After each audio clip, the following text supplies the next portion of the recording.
let's talk about how awesome it is that Logan Paul just won it. That was Karrion Cross having his WrestleMania moment, not on WrestleMania. We got a lot of things that happened that during WrestleMania that you might have missed. You won the Royal Rumble, and you're not even at the press conference. Yeah, a lot of moments like that, I feel like. Bayley getting completely disrespected by WWE, and we're going to talk about John Cena's hair transplant. Thank you for bullying me into getting surgical hair replacement. Like, that's how far y'all push me. We're going to talk about Jey Uso having one too many. I don't know, but hell yeah. And the crazy thing is, because now social media is actually considered canon, a lot of times, not always, in the WWE, these things can actually matter to what we see on Raw and SmackDown. So let's see what we missed. Thinking about all of the funerals that I wasn't able to attend, all of the holidays I missed.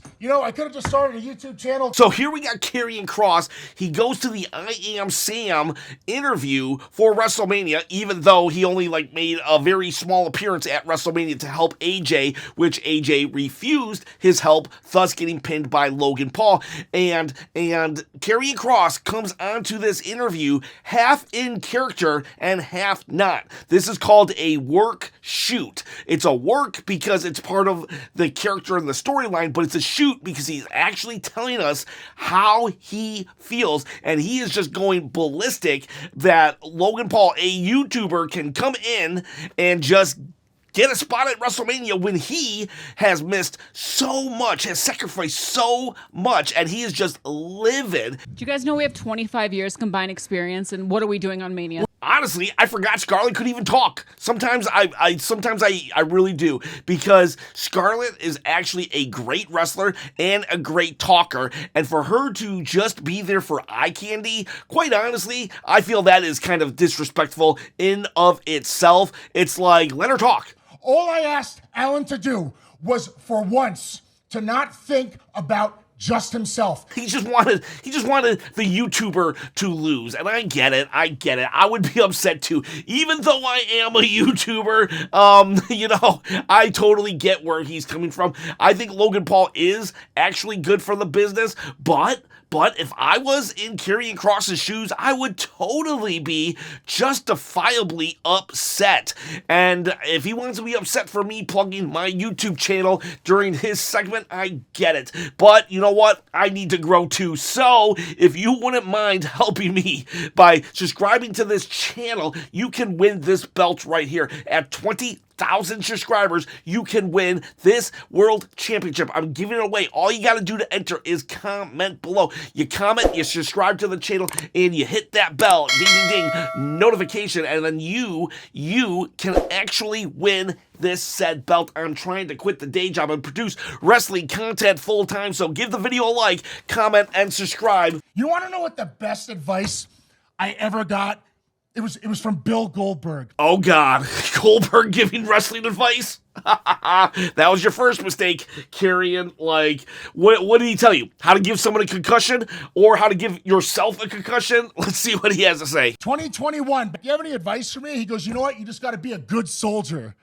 A good soldier is what he said. I can straight up tell you that was such BS advice coming from Goldberg. That dude had such an ego back in his WCW, WWE days that, no way, good soldier, my butt. Why did Chris Jericho leave WCW? The following is from Jericho's first book. I want to lose to Bill, I just want to do it right. I'm sick of doing this comedy.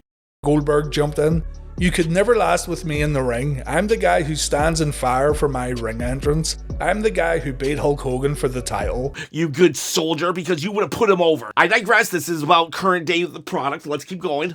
So I decided to be a good soldier. You know what happened? They released me. And then I come back.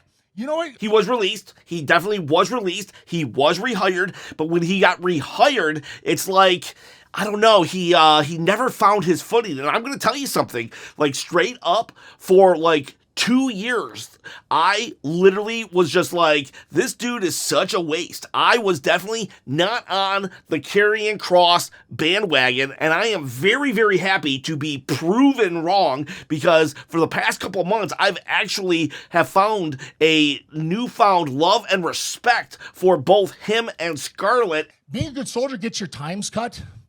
Being a good soldier means that people come up to you and say, hey, you got any great ideas? Yeah, here it is from Scarlett. No.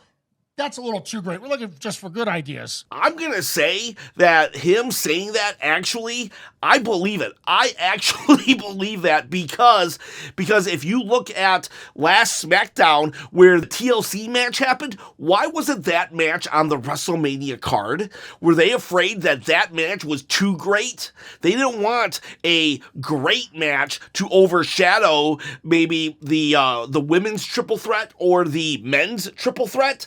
So they went with a good match of New Day versus the War Raiders. Now, nothing bad on the New Day versus the War Raiders, but give me a break. If we had a choice between what match deserved to be on the card, I feel both of them should have been on the card, but if we could only pick one, we would have definitely went with the TLC match of the Profits, DIY, and the Machine Guns. It's all about viral moments now. That's what it's all about. On one hand, they're a business, so I do understand that, but at the expense of their loyal soldiers. Now, he was talking about Joe Hendry in this moment and not Logan Paul, because he's like, Randy Orton had an opening, and why didn't I get it? Why did we go with Joe? He does say, no problems with Joe. Kind of like I'm like, no problems with the New Day being on the card. It's like, no problems with Joe being on the card, but there is a problem still.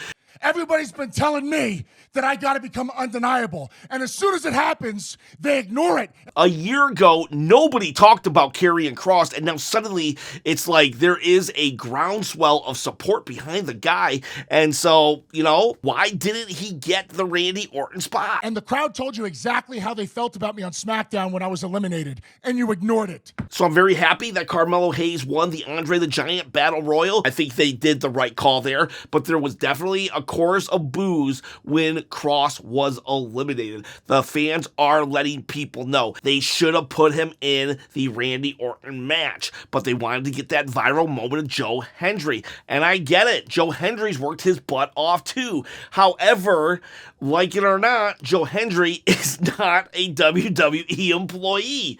Karrion Cross is, who's trying to get over so he doesn't get released for a second or third time. Guy with the suit and tie in the truck, go yourself. That's from Killer Kross. No.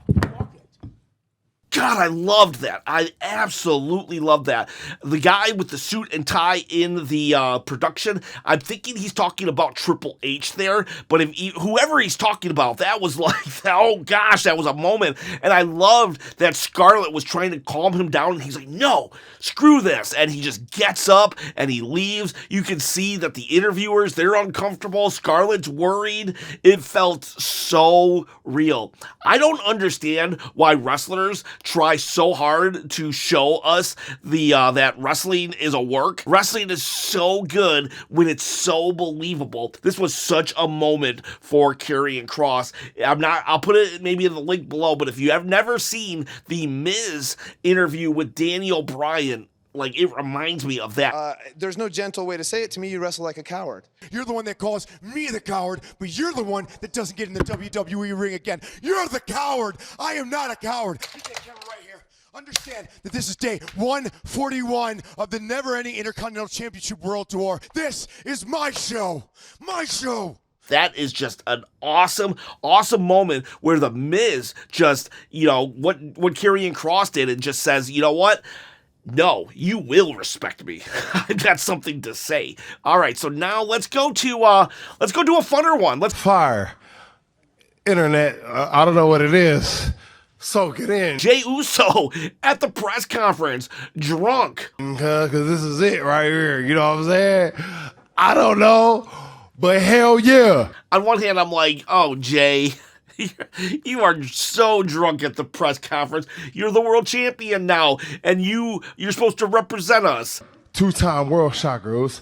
I'm damn near world heavyweight champ. On the other hand, I'm like, ha Jay, he's drunk at the press conference. That's our champion representing us. Because it's like, Jay's just a common dude. He's just a common dude that something big happened in his life and he wanted to drink to celebrate. Hey, get this on camera. Here's another one from Dominic Mysterio. This is after he wins the title. Well, he sees Scott Steiner, Big Papa Pump, holla if you hear me.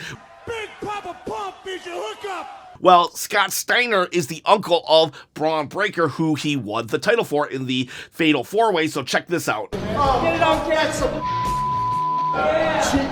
Hey. And it's just, that's what a locker room should be about. Friendly competition, friendly rivalries, just making fun of each other, having a good old time.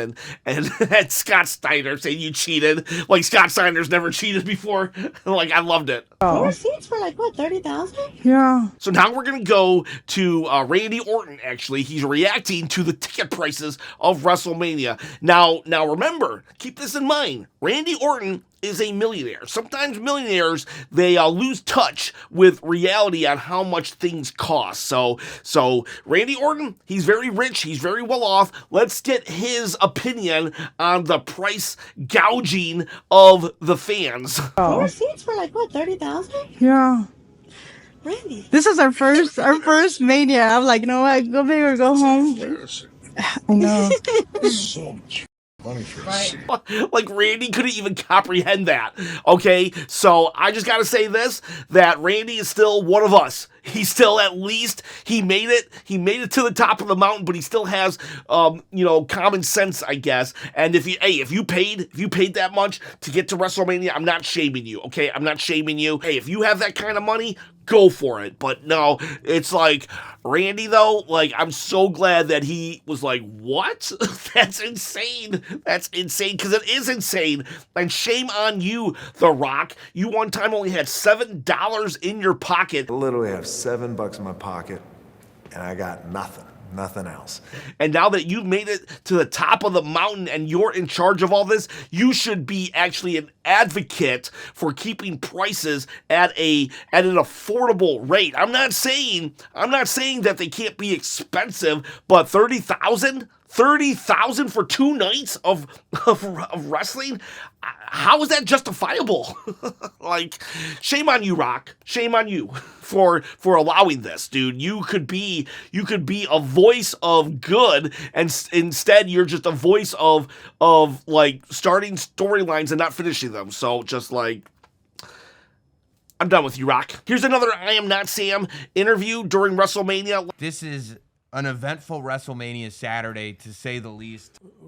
Okay, I'm sorry, I don't mean to cut you off here, man. You need to have a little bit more energy, okay? First off, they're just mad that they're not getting the respect that they deserve. The tag team champions on your show as guests. These are guests of honor, and you do me the dishonor of not even having a legit mic here. Like, they just don't let up. They're just like, what? Where? Why? Like, where are we? What are we doing, man? You could have packed one more mic. And then Xavier, you could have put an extra mic in that bag. And then Xavier says this, he drops a huge truth bomb that I'm like, holy crap, he's actually right. Do you know how many times John Cena's been champion? As of today, 16. Okay, so if he wins, then he'll have more wins than Ric Flair. And Ric Flair's touted as the best, right? Yeah. Says how Ric Flair and John Cena are considered the best, right? And if John Cena gets one more, then he's considered the best of the best.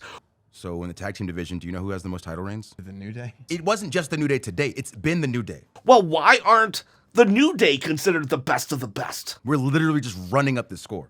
13 WWE World Tag Team Championships. I love that the Karrion Cross promo got as much exposure as it did, but I wish this New Day one did as well. I feel like this could help the New Day. I'll put a link. Maybe you guys can share it. Like, I don't get on the press conference. I don't get on the posters. I don't. Okay, now this one is absolutely heartbreaking. This one has made me has turned me into a complete Bayley fan. So, like, I am thankful for that, and I'm truly, truly sorry that I've taken for granted Bayley's contribution to the business. Get to do the talk shows. I don't know what else to do. Last year, she won the Royal Rumble. Bayley is like, why am I not on the posters? Why am I not on the press conferences? Like, but it gets worse. It gets worse. And then it's like, well, what now? Yeah, I know. It's oof. By the time this comes out, there's going to be even Wait, what does that mean? Right there, did you catch that? She's like, when this comes out, this was before it was revealed that Bayley was going to have to miss WrestleMania because she was attacked. Baby, what happened? What happened? Are you good? No. What happened? Are you okay, bro? Looks like you got about 24 hours to find a new partner. These are finger quotes. She was not injured like Rey Mysterio. She was actually injured in storylines so like Becky Lynch could replace her. And God, I could not believe Becky did that. I could not believe Becky did that to Bayley. Bayley is the one who got that spot. Bayley is the one who worked hard, took the bumps, did everything just so Becky could come in and steal the match from her. That is so, like, I am dumbfounded that Becky would do that. Becky knows better. I thought Becky was of the people, and for her to do that to one of her friends, one of the 4 horsewomen, I just can't. I just can't. I think from what I've heard, Bayley is universally loved, and for Becky to screw her over like that, I get it, a WrestleMania moment, but no, I am sorry. If you want to justify it by saying, hey, it's business, it's this, it's that, do it. Just do it. Go for it. Be cold and heartless. At Christmas time, you will be visited by 3 ghosts, and they will show you the error of your ways. But until then, I will not sit by and just say, oh, it's okay. It's okay that Bayley can be written out. No, man, she's been overlooked. It seems seemingly like now I look back and I'm like, wow, she's been overlooked.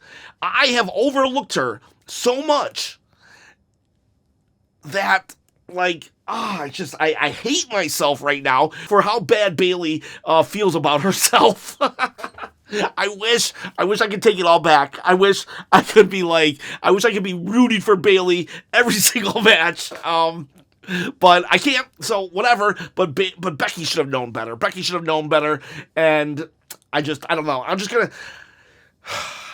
I have nothing. I have nothing to say here other than I am very much disappointed in Becky Lynch for coming out of nowhere, taking Bayley's spot, Bayley getting written off WrestleMania. So what? So Becky could win the title, lose the title the next night, and turn on Lyra. That's what The Rock did. Last minute moment to come in, disrupt everything, and then bounce. Well, Becky, she came in, disrupted everything, and yes, she's still going to be a part of stories continued forward, but like that doesn't help Bayley. It doesn't help Bayley. So like as of right now, all of my love for Becky has been transplanted onto Bayley, and that sucks because I just got 3 Becky shirts. And speaking of transplants, hair transplant. There's another headline for you: hair transplant. Yeah. See, I listen to you idiots. I do. You have to take the ones from the side and plant them in on the top. This right here shows that John Cena